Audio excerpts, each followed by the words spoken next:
All right, let's get into it. Welcome back. Mythophalia series, Antifragility. Boom. It's dense. We've talked about it before on the podcast. Good book. The Taleb series was good fun. A lot of people discovered it.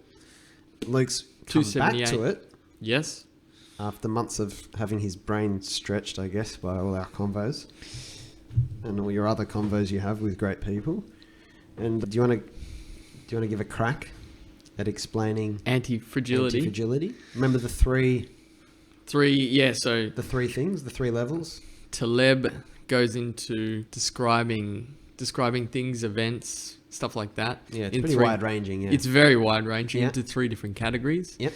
First being the fragile. Yep. And he starts off the book in the premise of being like, what's the opposite of fragile? Yeah. And so what's fragile? Do you remember the example he uses? He uses like things that are react negatively to stress, for example, like a cup. Yeah, like glass. I always think of glass. Glass is not fragile. Bulletproof glass, but more like the window or the bottle. Like breaks easy.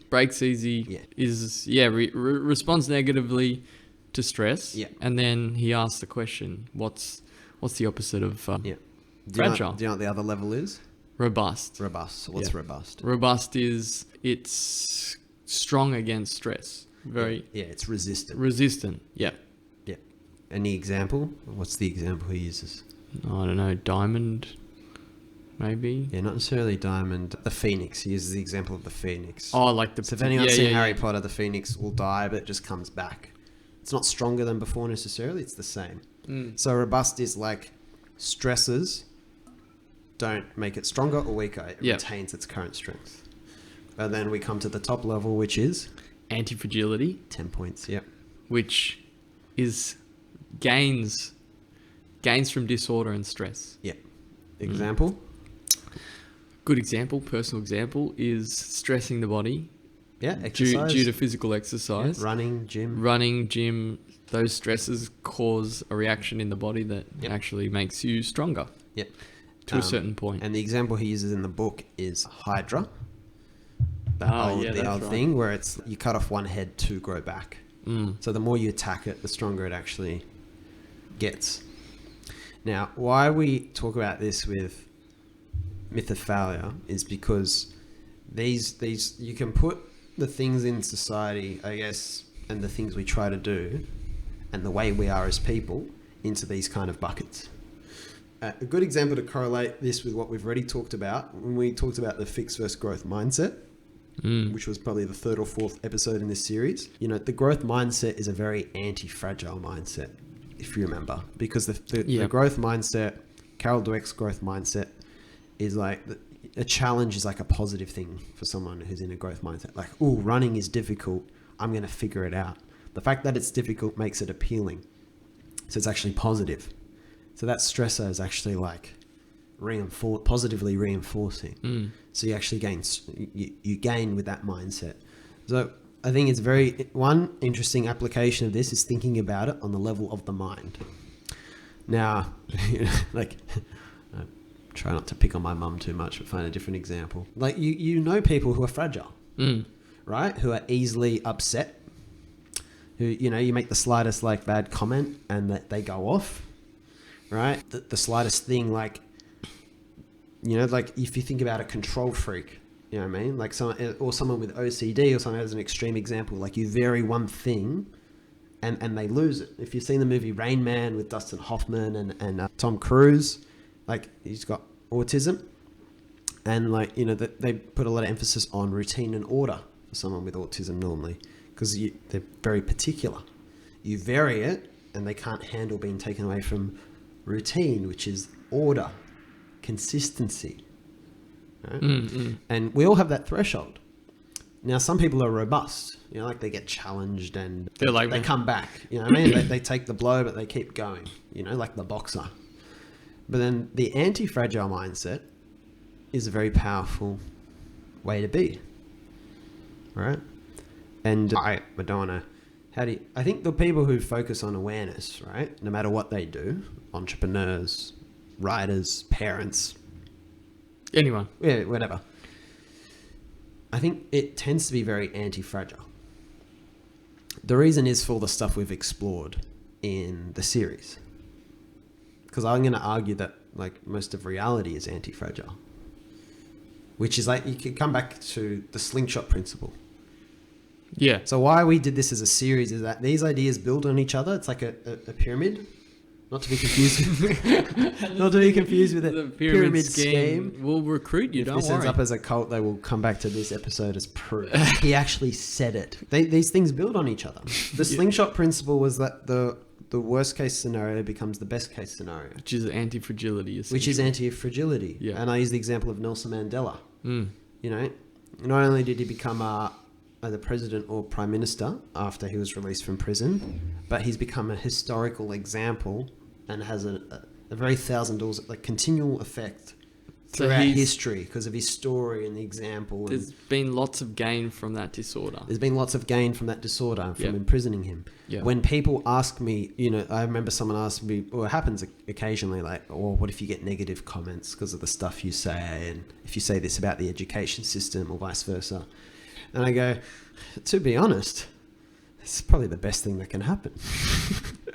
Because the more negative stuff people say about you in the modern digital world, the more Exposure. volume, more exposure Yeah. it gets. Look at more Trump.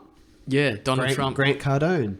Grant Cardone showed Alex Hormozy. These are two internet YouTube figures. Yep. If you don't know them, he showed him his website traffic. He goes, look, when I stir shit up and I say controversial, divisive things, I get way more website traffic. Yeah. Well, I like, don't condone that at all, by the way. no, but that's the reality. That's confusing the goal of what you should pursue in life. Well, look at Andrew Tate. It's like he's saying the most outlandish, quite disgraceful things. Like, so these are people who know how to play that game. and he is playing the game. Yeah. And then people that are opposed to him are actually growing him. Yeah, exactly. So they call it the Barbra Streisand effect. They put a photo of where Barbra Streisand lived and she tried to get it hidden, and her attempt to get it hidden actually just made it go everywhere. Yeah. The same thing tend to happen with Gawker, the old controversial news outlet that, you know, Peter Thiel famously brought down by being very subtle and using Hulk Hogan as a front. Good book by Ryan Holiday called Conspiracy about that. But they would get away with doing the most outlandish stories about celebrities because the more they tried to fight it, the more it would just spread it. Mm. So it's anti-fragile. Taleb uses the example as an author. Taleb is very anti-fragile. Oh, well, yeah. He's very divisive. Here he is on the back. Because he goes, if I do something wrong in the news, unlike a lawyer or someone who works in the corporate world, I don't get fired and disgraced and cut out of Hollywood or anything. No. I sell more books. Yeah. I think he searches for economists to argue with on Twitter and stuff like that. Yeah, he probably does.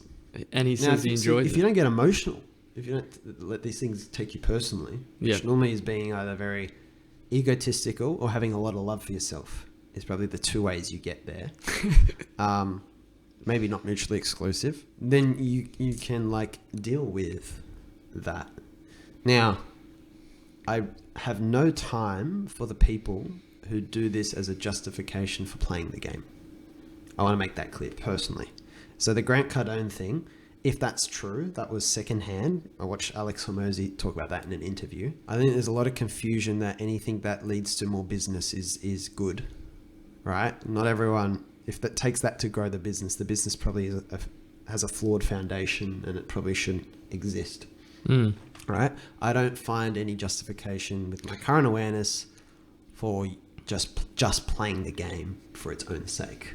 There's a lot of self-delusion there. Well, you can think of, just before you get into it, the Andrew Tate example, right? Yep. He's anti-fragile, but it doesn't mean his message is positive at all. It just means the consequence of whatever he's doing is anti-fragile. It happens on levels, right? You got the whole of the universe's fragility or anti-fragility and the common goal of all people, right? When you're fully aware, you are thinking about that. You think about how are we, like, we're all part of one team. We're like a big company, right? A bit kumbaya, like a big company. It's very kumbaya. We're like one big company, but obviously there can be competition and infighting within a company. But the whole kind of all living things are really part of one it's one positive sum game.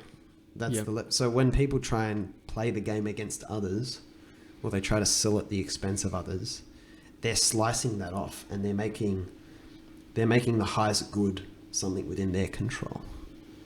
You know what I mean? Whereas ultimately the highest good is the Nelson Mandela. It's beyond you. It transcends your life. Anyway, so I don't give any credence to those people who like do it in that way, and the Donald Trump way. All right, I don't think there's any point doing it. Where this is value is when it does come down to doing the right thing. Antifragility tends to be on your side. That's where there is a lot of value to this idea. So that's the example of if I'm doing something I believe in and it's an unpopular opinion. The reality is that, as what's his name, Justin Walsh would say, being polarizing is actually part of the point. If you're trying to, Seth Godin's behind this idea too. Like if you're trying to just please everyone, you'll be averaging out so much. What you're saying is so thin that you're saying nothing. Yeah. Right. Yeah. It's like, what's the number one song? What's the number one movie? Hollywood becomes so thin in what it's creating because it's trying to appeal to this mass audience. Yeah. To speak the truth, you got to like let the people who don't understand you or don't see your point, let them disagree and let them be. And if you care too much about their opinion, that's your problem, really. Like it's on the axis of people pleasing. Like, I don't want anyone to be upset with me. Like, I'm not looking for people to be upset with me.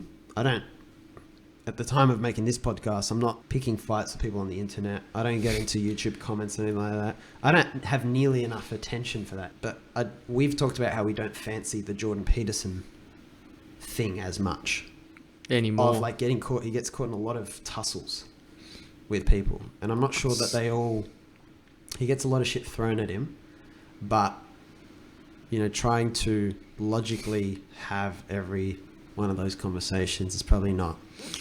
Well, it's just throwing yourself into culture wars, basically. Yeah. And then ultimately that becomes your life and your message. I have a lot of respect for that guy, but he's caught in that, for one reason, for whatever reason. But I think that doing the right thing tends to be quite anti-fragile. What I mean by that is sometimes you have a level of comfort in employment, stable salary, in people aren't upset with you, people like you. And there's a level of comfort in that. Often the level of comfort you've become accustomed to. And sometimes doing what you really want to do or doing what's right, or both, looks like it comes at the cost of that comfort. I was watching an episode of that, I don't know if you've ever seen the show The Newsroom this morning. Sean, I was watching it this morning. I don't know if you've ever seen it. No. But it's Aaron Sorkin wrote the show, and he was also writer for A Few Good Men, the movie. So I think it's a bit of a theme. And it's basically about people who are trying to do the actual news, not bullshit evening news. And the scene I was watching, they come up with a new form of debate for Parliament. Sorry, for like interviewing people going for president, where they actually ask them proper questions and don't let them waffle off. And they have to get, someone decides who gets to do the debate, which news show does, right? They have the power. And so, what's the actor's name? The character's called Will McAvoy. He's the guy from Dumb and Dumber with Jim Carrey. I've forgotten his name temporarily. Great actor. So he's the news anchor, and those guys come in, he pitches to them showing how they would do it, they demonstrate it. And then, but one of the guys that comes in is his friend. The other is like this bureaucratic kind of guy, like, politicians are never going to go for this, and we're not letting you do it this way, and we're going to give it to someone else. The other guy who's his friend is like, we always talked about, Will McAvoy is like, we always talked about doing it like this, but he's the number two. He doesn't get the actual final say. So he sticks up for it. It's like, this is how it should be, we've got to serve the public, blah, blah, blah. And then, he goes at the end, he goes, I'm sorry, I can't do this. I can't stand up against that guy. I need my job. I got 2 kids at Stanford. Now, this is a situation I think a lot of people will find themselves in that probably listen to this, especially younger people. Maybe not as like black and white, like justice, but even the justice of doing what you really want to do with your life, or what you think is valuable to work on, is that people think it's like if you go away from the kind of comfortable and stable thing I don't think people should do it for the sake of it. But if you go away from it, there's this perception that the risk is you could fail. I'm going to suggest, if you're looking at a full reality, it's not possible. Okay? Because often what you're actually talking about is a short-term dip in one or more metrics. That's the reality. There's a story, Dave Chappelle, right, the comedian. His dad, what did they do? His dad wouldn't do something in his work because they were working with the South African government at the time when apartheid was still in place. So his dad protested, wouldn't do it because of ethics, and lost his job. I don't know the full details, but he had a family. Chappelle was alive. Dave Chappelle was alive in that. So he's like, it was difficult for our family. It created tension in the marriage between his parents. Now, it's like, if I was a father, I'm not a father yet, I would struggle to do that. Yeah. I'm sitting here talking about, I'm not, currently single, no, none of that. I don't, less financial pressure, right? I mean, it's not easy, right? But you think about these concepts. You think about antifragility. You think about the slingshot. You think about the 1,000 doors. What's the ripple effect of someone doing that? What sort of message does that send to other people who work in that situation? I think about, who is Dave Chappelle as a person now? That guy sticks up for a lot of justice in my mind. I have a ton of respect for him. He's the whole comedian blend, philosopher blend, good social commentator for me. Yep. He calls out a lot of bullshit. He's spoken about the truths in Hollywood that a lot of people are scared to talk about, and the machine and how they control people. And he fought to pry himself free from that. And so he creates a lot of leadership in society. And he's told that story about his dad.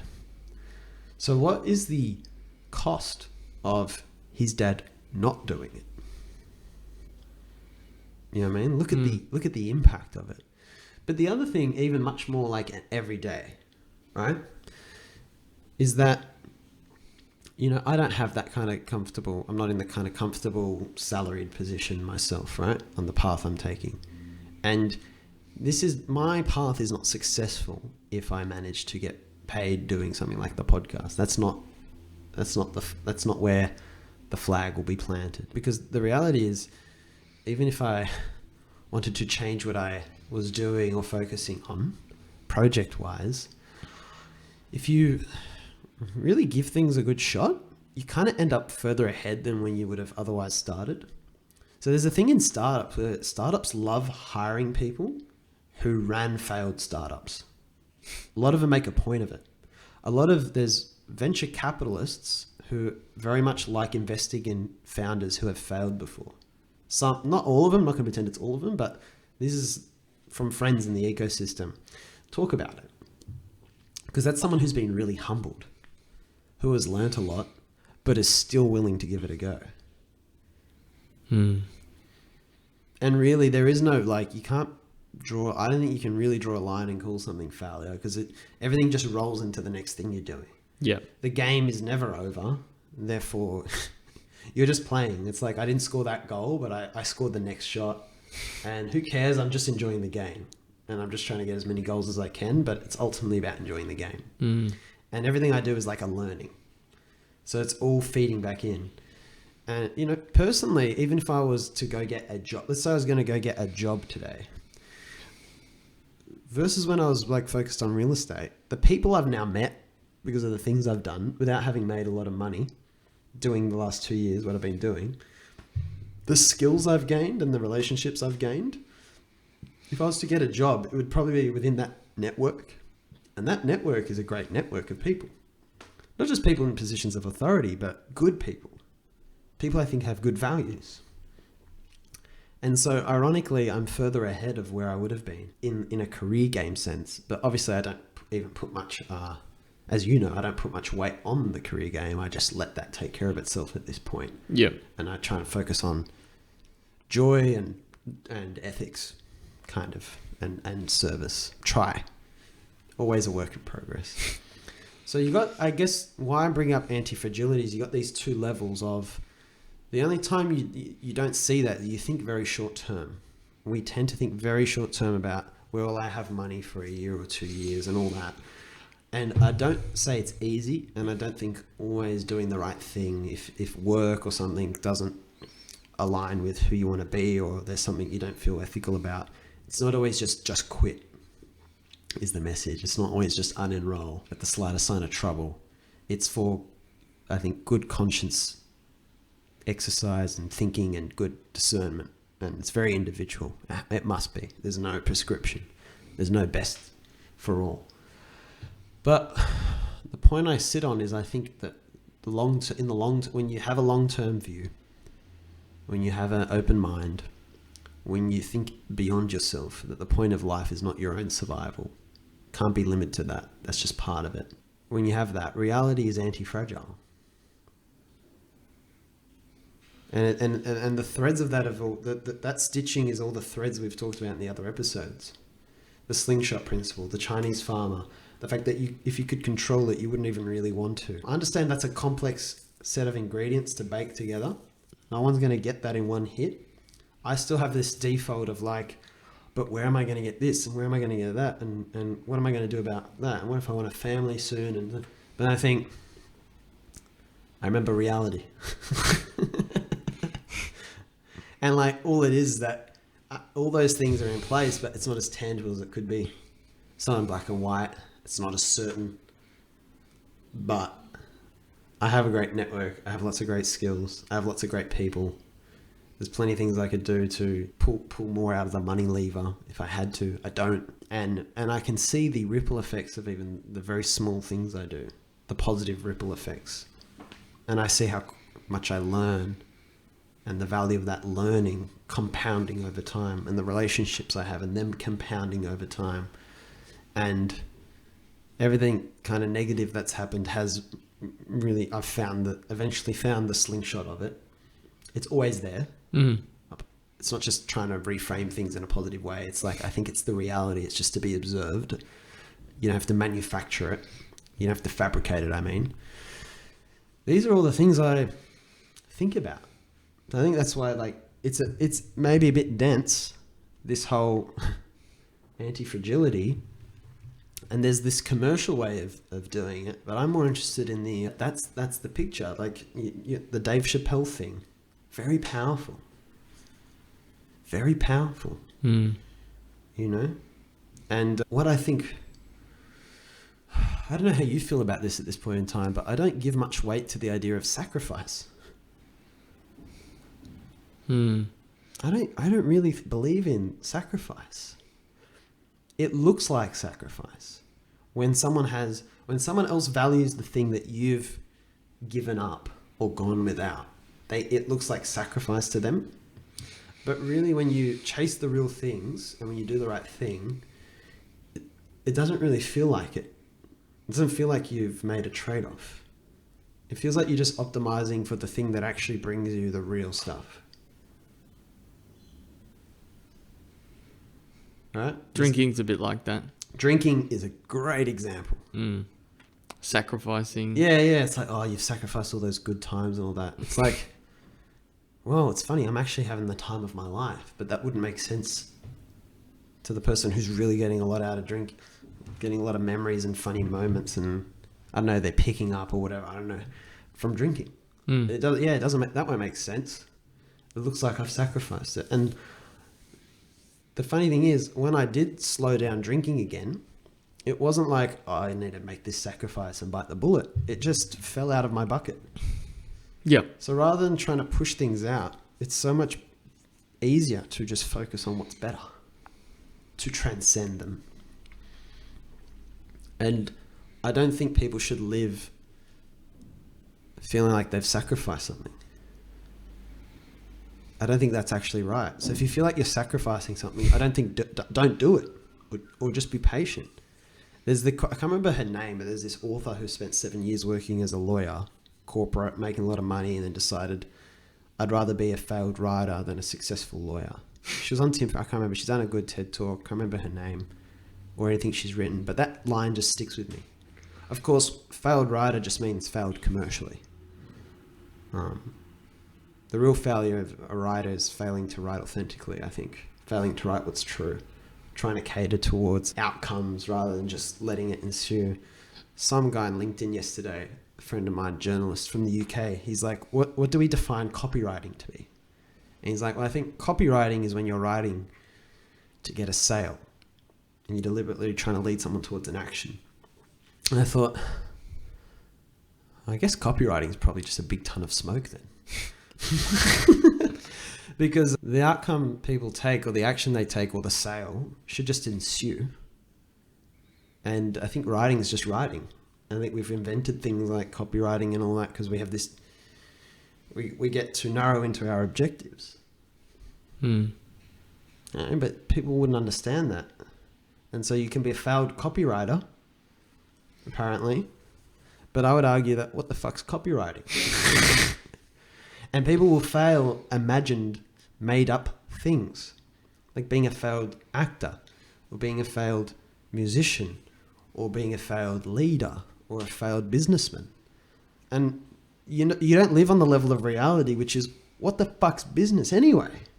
What is it? Where does it exist? Where is Harari, who wrote *Sapiens*? Where does Facebook exist? Point it to the map. Is it the building? It's a paper somewhere, or often pixels somewhere. This agreement, blah blah blah, sign the deeds or whatever it is. Gives the Peugeot example. It's just a story. You know what I mean? It's a story and it's an idea, and it's a construct. But you would measure your self-worth against how this invented thing fares. You know what I mean? At the end of the day, we don't live on that because we're in the office. We have this whole people are behaving a certain way. They're upset because we didn't make the quota or whatever. Or you have a performance review and or you didn't meet the expectations. Or it's all it's made to be the reality.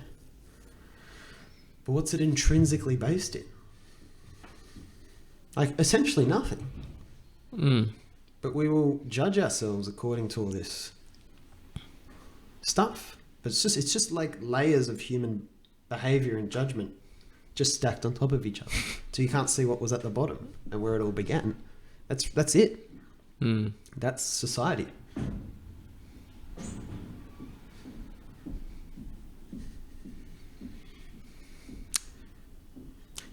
Exactly. Silence.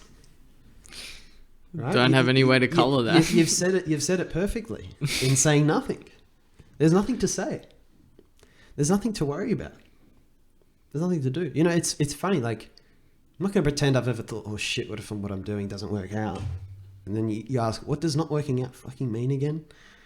And what's going to happen? Are we going to starve to death? This is what I say to people, especially people who live in Sydney. I go, failing, not having money. I get, all right, maybe not having to move. And it's just what we fear is probably change.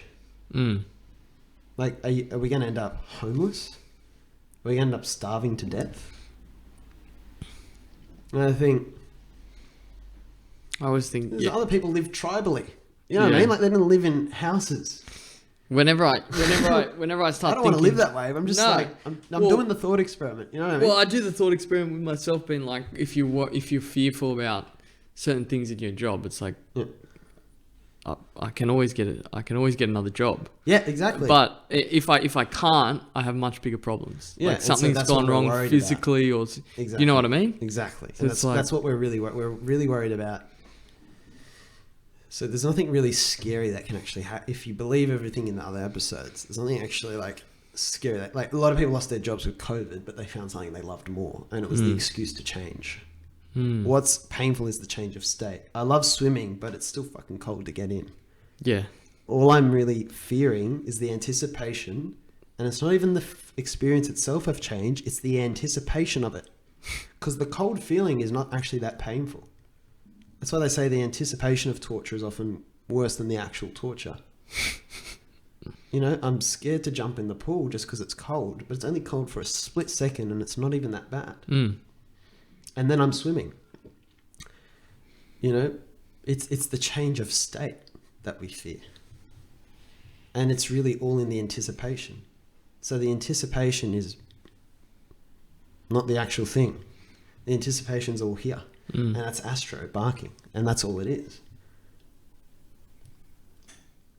Job interviews are like that. Job interviews, perfect example. That's why Paul, who I'm doing the book with, there's this beautiful story he wrote, and I put it in the book. It's a true story around some lady was waiting for an interview with him, and he walks in and he pretends that he's also interviewing, and he just sits next to her and starts talking to her, and they just have this lovely chat or whatever and talking about this and that. And then his receptionist is sitting there going, "So Paul, are you going to bloody go in and start interviewing?" And he goes, "I think we'll give this girl the job. She's great." You know what I mean? Just caught her completely off guard. The defenses down, and the lady's like, "What? You're the boss?" That's good. That's good. You know, I don't know if I told this story on the podcast yet, but when I did a film course once, this director, she said, this trick we do with actors auditioning is that we pretend we're warming up. So we just like, I'm just going to record, but I'm just setting up the camera. So you just do a practice run while I'm fixing that, and that way you can be warm, ready to go and settle the nerves.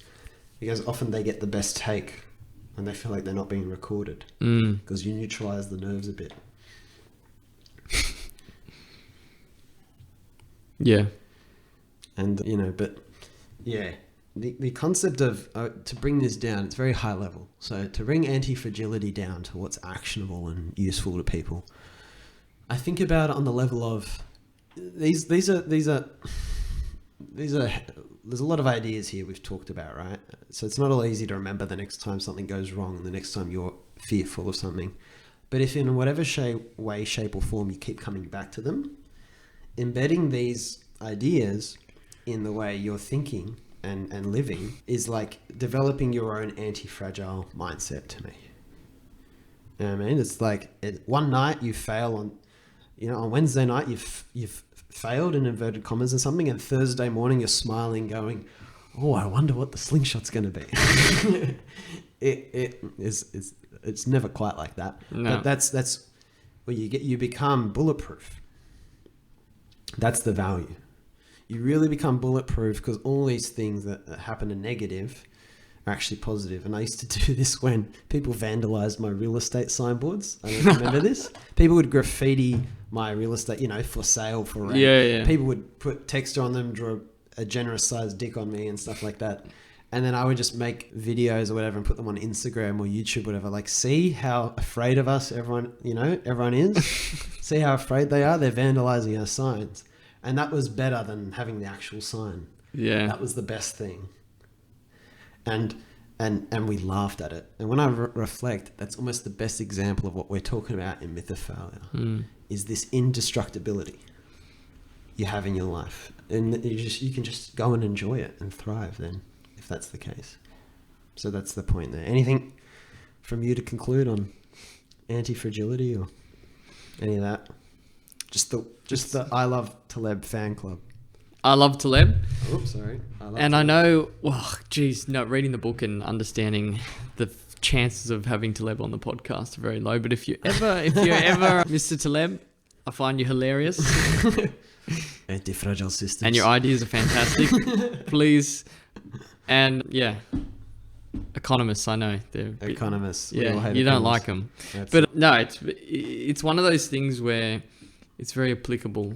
It's very applicable to most situations. And when you look at anti-fragility, he talks about different things and different situations. But if you talk about mindset, being anti-fragile, that's probably the most useful. Yeah, because I was afraid once upon a time just to like make films. I was afraid just to make them. Right? When I started the podcast though, a lot of people, including you, get nervous when they start podcasting. I wasn't nervous. Because the things I'd done before that, I'd been beaten over the head by so many different things. It was nothing. It was a bloody walk in the park. Yep. You know what I mean? I was not self-conscious, wasn't worried about listening to myself, worried about what people would say, only because of the experiences I'd been through before. And there's a thing in stand-ups where it's good to bomb early in your career, which bomb means like no one laughs at a joke. Yeah, and you're just kind of standing up on stage. It's good to get used to it. It helps you develop your intuition earlier on a smaller stage. Then later you can be in a packed theatre and you just go for it. Yeah. Whereas the ones that don't bomb early, it's almost like they're worried about them. So they're carrying the risk and it's growing. It's actually better for it to happen early. So better in Antifragile, the book, they talk about it's good to have the small, what we call, if we're going to call something failure, the micro failures. Yeah. The small ones. Lots of small ones. We'll talk about this with risk seesaw. Lots of small failures means no big failures for whatever you're actually valuing. That means you're anti-fragile. And yeah. Because it's always stress to a certain point. It's like exercise creates long-term health. Yes. And what it is small damage every day to your muscles. Yeah.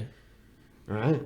If you fail at like 10 small businesses first, the 11th will probably be really good. You've learned a lot. You can actually sustain that. Yeah. He uses the classic example is the restaurant business. Yeah. It's very, the reason we have nice tasting food is because the restaurant business is anti-fragile. Yeah. Essentially. I don't think it is though. I think restaurants are actually fragile. That he uses the example that the restaurant industry as an aggregate. The restaurant industry as a whole probably won't go away. But any individual restaurant is probably like a really risky investment. Yeah. But if you say, will there be restaurants in 5 years? Yeah, there will be some. So that's that's the U-curve of certainty idea, which we'll talk about too. Yeah. Well, he's saying entrepreneurship. He talks about entrepreneurship, how we should have Entrepreneurs Day because we learn more from failed entrepreneurs than successful ones. Yeah. All right. It's more useful knowing what doesn't work. Yeah. Via negativa than what does work. For example. So I'm a serial failed entrepreneur by what they would call a failed entrepreneur. God, what I've learned is invaluable. You can't, no one has what I've learned in that way. You know what I mean? It's so valuable to me. But it's educated me as much in these areas of what we talk about in these conversations than even like business. You know what I mean? Even business itself. It's just taught me more about life. It's been it's been the laboratory where I observe this stuff. So yeah, it's hard to fail. I think people should try to fail, if that makes sense. Like it's almost like when we talk about people worried about failing, you should if you think about this stuff, you should just see if you can fail somehow and gain nothing from something not going the way you wanted it to go. Go and deliberately try and fail at something. You know what I mean? And see if you don't get something. And the problem is you just bloody end up keep getting something out of it. Yeah. There we go. Well, I need a pee. So let's move on to the next episode.